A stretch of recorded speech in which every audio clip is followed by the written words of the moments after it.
Welcome to the Human Capital Innovations Podcast.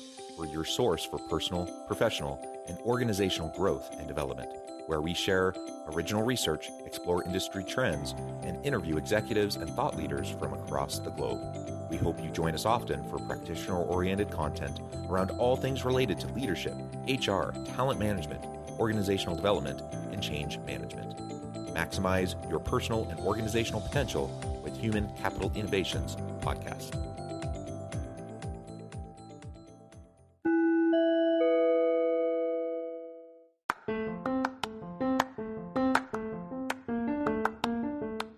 If you enjoy the Human Capital Innovations Podcast, enjoy ad-free listening by going to the Patreon page, and please consider contributing even at the producer or sponsorship level. And please leave a review. Thank you for your support.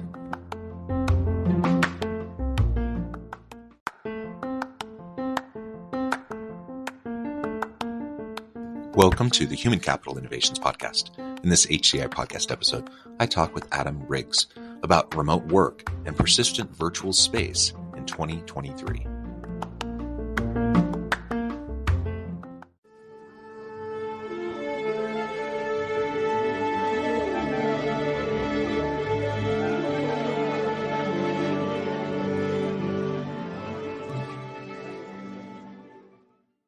Adam Riggs, welcome to the Human Capital Innovations Podcast. Thank you. Thank you for having me. It is a pleasure to be with you. You're joining us from the Washington, D.C. area. I am south of Salt Lake City in Utah. And today we're going to be talking about remote work and persistent virtual space in 2023 and beyond. I think we all know during the pandemic, so many organizations had to pivot very quickly to virtual and or hybrid work. And many organizations have tried to pull people back into the office since then, but many have really learned to embrace the virtual environment. Many workers want to stay virtual or at least hybrid. And so I think many organizations continue to grapple with this. And as I look into the future, obviously I don't have a crystal ball, but as I think about the trends even preceding the pandemic, certainly since the pandemic, as it launched us further into this space and looking at 5-10 years plus down the road, I mean, I don't see that this is going away. I think it's only going to become more prevalent. So anyways, this is what we're going to be talking about together today and what that looks like and some of the things that your company does in dealing with virtual spaces. As we get started, I wanted to just briefly introduce Adam and then invite Adam to share anything else about himself. Adam Riggs is the former president and CFO of Shutterstock from 2005 to 2010 and current founder and CEO of Frameable. And I would love to hear a little bit more about what Frameable is and what you do. Anything else you would also like to add just by way of your background or personal context before we dive on in? That's fine. Okay, cool. Well, why don't you start with Frameable? Tell us a little bit more about what you're doing there at Frameable, the need that you're in the gap that you're filling for your clients and customers, and then we'll dive on into talking about virtual work more generally. Absolutely. Thank you for the question. So Frameable exists to improve the way people are able to collaborate, when they're not physically with their colleagues. So, we are here to build software products and deliver products that make it more fun, more engaging, more efficient, with all the texture of in-person interactions, but for the distributed team. We know, we hear a lot the expression remote work and work from home. I think I'm developing a bit of a preference for distributed work as the main term. I think, home is one of the locations that distributed work happens from, but also, a company that has 5 locations that has people at each location that are working closely with one another, they are really engaged in distributed work as well. So we happy to talk about the specific work from home, case, but I think distributed work is bigger than work from home. So we can explore either of those, the bigger one or the smaller one. But what you said about it not going away is absolutely true. All the data that's available, that's large sample size survey data about the number of full-time workdays that are unfolding from an offsite location. It's went from less than 5% in 2019, spiked up to low 60% during the pandemic, and now it's asymptotically hanging around 30%, and it's not going down. I think that's really the evidence that people just are expecting a different kind of arrangement now with their employers. They want 1 day a week, 2 days a week, 3 days a week of flexibility, and they've shown that they can do their work. Yeah. And that's still the argument that some are making in terms of trying to bring people back to the office, is that they're saying, well, you can't do your work. You can't be as effective. We can't collaborate as well. And those sorts of arguments. But honestly, I'm not seeing it. Like, I feel like that's just a personal preference of maybe senior leadership in an organization who wants people to come back. That's how they like to work. But generally speaking, I don't see the evidence for that. I think most evidence shows that most people have learned how to work quite effectively in a distributed fashion, whether it's at home or in a Sprinter van, parked at the beach, or, whatever kind of scenario we might be thinking about. And yeah, more and more employees, more and more workers are just demanding that kind of flexibility and those types of accommodations, at least somewhat, at least in a hybrid fashion, right? Yeah. Well, I might just gently I might just gently disagree with part of what you said. Like, I believe that there are some good reasons to have people physically together, and those are not served by the current remote work stack, we'll say. Like, the software that people use to facilitate their distributed work was never really meant to fully replace the office environment. So I think that when leaders are saying, look, we really want you to come back to the office, or we want you to come back to the office more, they're not necessarily doing that just from a personal preference point of view. I think a lot of them are making a rational decision based on a very incomplete set of resources and possibilities. Like, it is true that certain kinds of work are more easily facilitated. Certain kinds of interactions are more easily facilitated in person. And one of the things about the way most people work remotely is that it's extremely deliberate. So, like, many of the interactions that you have with other people have to start with a very deliberate, a very sort of sometimes dramatic action. Send you a calendar invitation, or I have to do a bunch of typing in a text chat thread, or I send an email, or there are a number of emails back and forth. And a lot of these interactions, if you're in a physical office together, are replaced with, with a back and forth rhythm and a type of back and forth, which is a lot more organic and a lot more natural.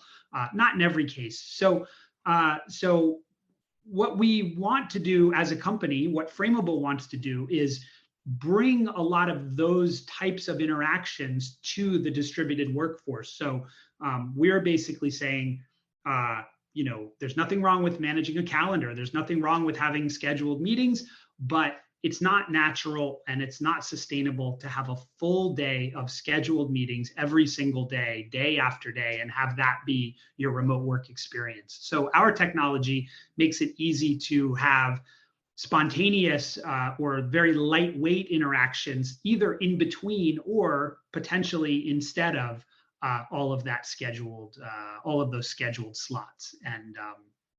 And that's what we do. Sure, absolutely. Yeah. And there's certain types of work that are better facilitated that way, as you said, with the current stack, with the current technologies that are being utilized largely in most organizations. But so much of the work that so many people do doesn't need that all the time. It might be useful sometimes, but not necessarily all the time. And I do think that it ignores the reality that there are new stacks, there are new technologies, there are new software systems, they're just like yours and others that are helping us to do this better, and it will only get better and better and better as time goes on. So where we're at today is so much better than it was 3 years ago, and where we'll be at in 5 years, I suspect we'll just be light years ahead of where we're at today in terms of how we can do distributed work, virtual work in more authentic, genuine, collaborative ways.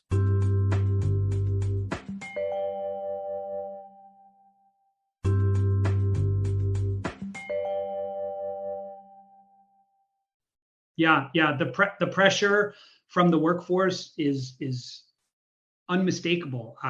the survey data that I've seen recently indicates that people are willing to take a 7-8% pay cut in order to, in other words, they're willing to trade 7 to 8% of their income for a hybrid schedule of 2 or 3 days remote.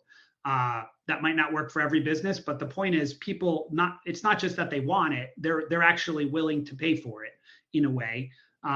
And the data is also clear that people are happier. They are more productive if it's done right. The company gets to save on real estate, right size their real estate commitments. If there's an opportunity to do that with the way leases line up, et cetera, that's another bonus, and better results on DEI and inclusion efforts. So there's just a lot to really like about a hybrid approach that's done correctly. I think we will be in a better place in 5 years than we are now.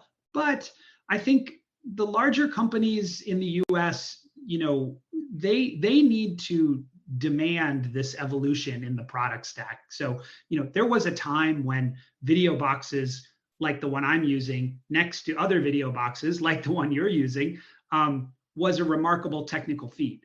That's not true anymore. I mean, this is old technology. It's wonderful that it works in the browser. It's what we should be asking is, what's the technology out there now?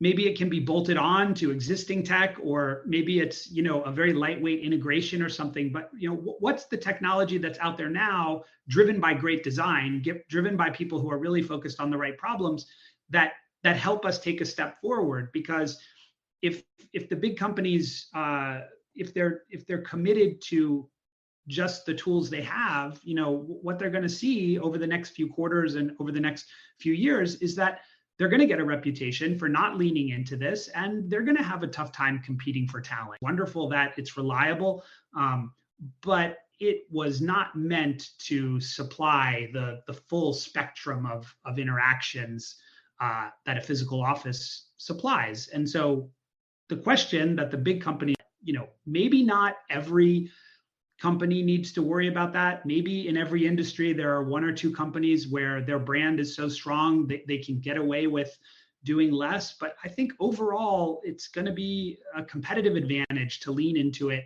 and to really be a smart shopper and to look at the tech that's out there and just try things, low risk things that are going to make a difference for how people can work when they're not physically together.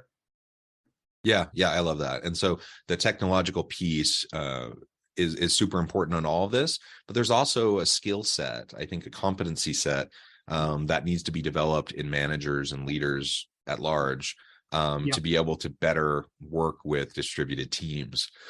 Because when you're together physically in person, the old model of just kind of like making the rounds, walking around the office space, kind of just checking in and having those live interactions with people, even in subtle, informal ways, that goes away. Your ability to monitor people, I suppose, in some ways could go up depending on the technology you're using, but we don't want to be Big Brother either. And so it's just like the informal monitoring that goes away. What do you see as some of the different types of skills or competencies that are needed from effective leaders as we lean further into this distributed and virtual kind of world? Emotional intelligence is going to help in almost every job. The ability to really deeply listen to someone, and also the understanding of how to spot the moments in the calendar or the moments in the schedule where reaching out is going to, potentially be well received. I mean, you have to work harder to create those moments. So therefore, you need to make even more out of them when they happen. Going back to one of the things you said before the question, though, I think is a good point for us to stay on a minute, which is it's not necessarily, it's not a given that serendipitous interactions cannot be a part of distributed work, and that's part of what our technology explores. And we're not the only people out there who know that there's something more to be done. I think it's going to depend, the success our success and the success of others, and just overall the evolution of this video software, with video at its core, not required. People aren't necessarily on video all the time, but like the overall evolution of the tool set really depends on the quality of the design and the focus on the problem. If the problem is, how can I monitor? I need to monitor what everybody's doing. If that's how you see the problem, then you're going to come up with solutions like every 5 minutes, I want people to enter a code that says what project they're working on, or, at the end of every day, people aren't allowed to leave unless they read 100 words on what they did, et cetera. So if that's how you see the problem, then certain solutions, maybe those, maybe others are gonna, possibly appeal to you. If you state the problem differently, then different solutions are going to reveal themselves. If the problem statement is, how can we get distributed team members, how can we get them to enjoy a higher degree of visibility and potentially availability, but not availability all day long, but more visibility and potentially more availability in a non-disruptive way, so that these spontaneous moments, which are often very brief but very important, we can bring those to distributed work. If that's the problem statement, you're going to come up with a whole different set of solutions. So this is why I keep going back to the leadership for the, for the larger consumers of this technology, which is basically everyone now. It's treated as a piece of critical infrastructure. So everyone really is a stakeholder here. And I think based on the type of business you run, and based on the kinds of interactions you want to support, the full spectrum with texture and, keeping the fun. I mean, no one thinks it's fun to commute to work, but many people think it's fun to be at work with a committed group of colleagues who are trying to do something hard and trying to do it together because they couldn't do it alone. I mean, that is fun. So everybody needs to focus on how can we bring that to the distributed model. And it's going to be a combination of managers need to, evolve how they manage, the technology companies need to evolve their products, and the leadership need to stop jumping up and down and saying everybody back 5 days a week, as you pointed out, and need to be a bit more flexible and a bit more open to, controlled experiments and measuring, what happens.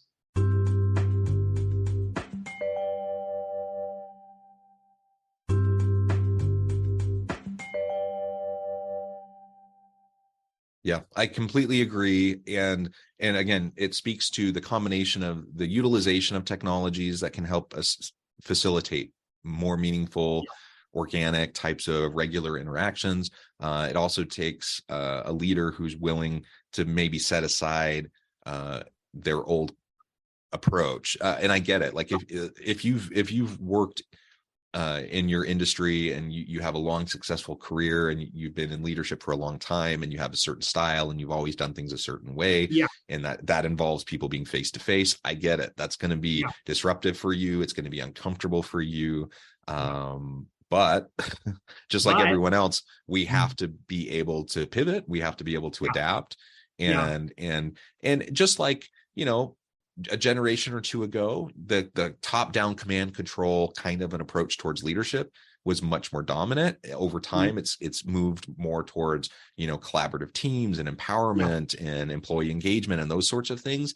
This is just another shift. Like we're moving away from the tight control, like butts in seats, who's in their office, from X hour to X hour. Like distributed work isn't just about not being physically in the office. It's also about, not just flexibility in terms of geographic location, but flexibility in terms of scheduling and time of day. And like when you're working on stuff, like people like the flexibility to be able to meet the needs of their family or, their community, their neighborhood, and do really cool work. And sometimes that requires synchronous collaborative activities, and sometimes it doesn't. And so giving people that opportunity is just really important. It requires you as a leader to let go of some control, to be comfortable with letting go of some of that control. But I think that generally speaking, whether you're face-to-face or distributed, hybrid, remote, whatever configuration, I think the more effective leaders are the ones who are willing to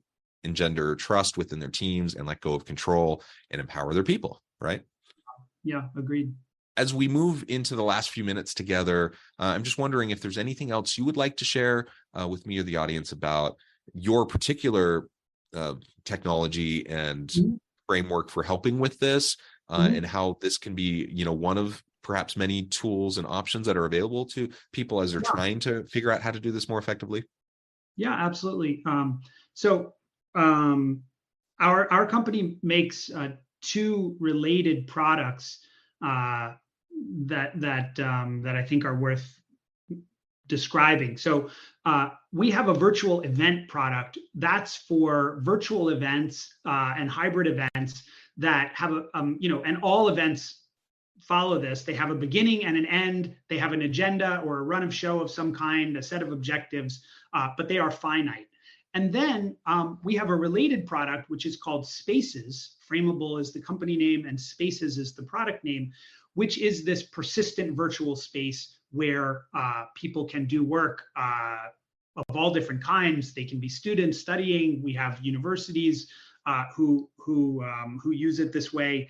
We have businesses that use it this way, for offices. So many different applications. It's not industry specific, but the exciting thing is that it delivers a reliable, beautiful virtual space where it's not driven by an entertainment objective. It doesn't look like a video game at all. I think I wanted to say that because I think a lot of people, when they hear the words virtual office and they think about what they've seen over the last couple of years, a lot of the teams that have tried to bring something like this out have produced something which is very entertaining. That's not a word, but entertainment driven. And I think the problem with that from our perspective is that we don't think that it's our goal to create the energy for engagement for our user. We believe that if we give them an environment where they can easily collaborate when they want to, work alone when they want to, etc., that the energy will come from the work itself. So in other words, we don't have to turn work into a game. We need to create a beautiful space where people can do what they need to do. And if it's alone, they can do it alone. If it's together, they can do it together. So the reason why I mentioned the event side of our business is because this is a unique advantage for us in the marketplace, is that we support so many events of so many different types and sizes that we have a huge reservoir of learnings, high level as well as all the way to the user interface that help us design a better product, because we have a lot of experience watching and listening to customers describe the kinds of interactions that they're comfortable with in various circumstances, and why certain features and certain types of certain design choices are going to work well for them or not work well for them. So the DNA of our virtual office product, Spaces, is very similar, almost like identical twin level similar to the event business, and nobody else has the event business to drive that unique set of insights. So that's why when you come to our website and you look at the Spaces product, you will be immediately impressed with how clean and modern it looks, how minimalist it looks. It's like, it's not meant to entertain you, it's meant to help you do what you need to do. And it's almost like transparent technology. Last thing I want to mention is that we know that we can't really expect people to switch where they get their video boxes from. We are very focused on an integration with Microsoft Teams. We're going to be rolling that out soon. This is important to us because we know that again, this is critical infrastructure for large companies. If they're already committed to Teams, then they're only going to be interested in what we do if there's an integration. So we have that integration on the way, and Zoom and WebEx and other technologies that we might integrate with behind that will be, maybe for later this year. But we're trying to meet people where they are. Adam, this has just been a really great conversation. I really appreciate you taking the time to meet with me and share all of this with me and my audience. Before we wrap things up, I just wanted to give you a chance to share with the audience how they can connect with you and your team, and then give us the final word on the topic for today. Thank you, John. www.frameable.com, FRAMEABLE, like a picture frame, frameable.com.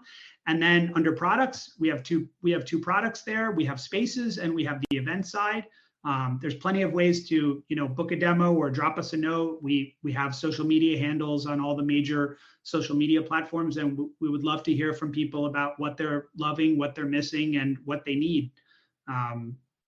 Distributed work is here to stay, whether it happens at a small office, from one small office to another, or whether it happens from a small office to a house or a big office to a house. I mean, these are configurations that we need to support as employers, and that's true for small businesses, and it's also true for the largest companies in America. And it's really, the ball's in their court. If they embrace it, they will develop a competitive advantage, which will be very difficult to take away. If they look down or look away, somebody else will. Yeah, excellent. Thank you, Adam. And it's been a pleasure. I encourage the audience to reach out and get connected, find out more about what Adam and his team can do for you. And as always, I hope everyone can stay healthy and safe, that you can find meaning and purpose at work each and every day. And I hope you all have a great week. Do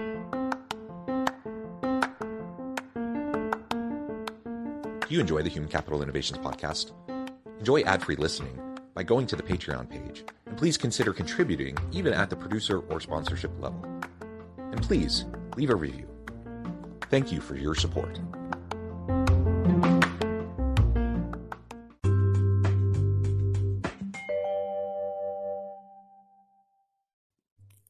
Thanks again for joining us for this episode of the Human Capital Innovations Podcast. I hope you stay healthy and safe and that you have a great week.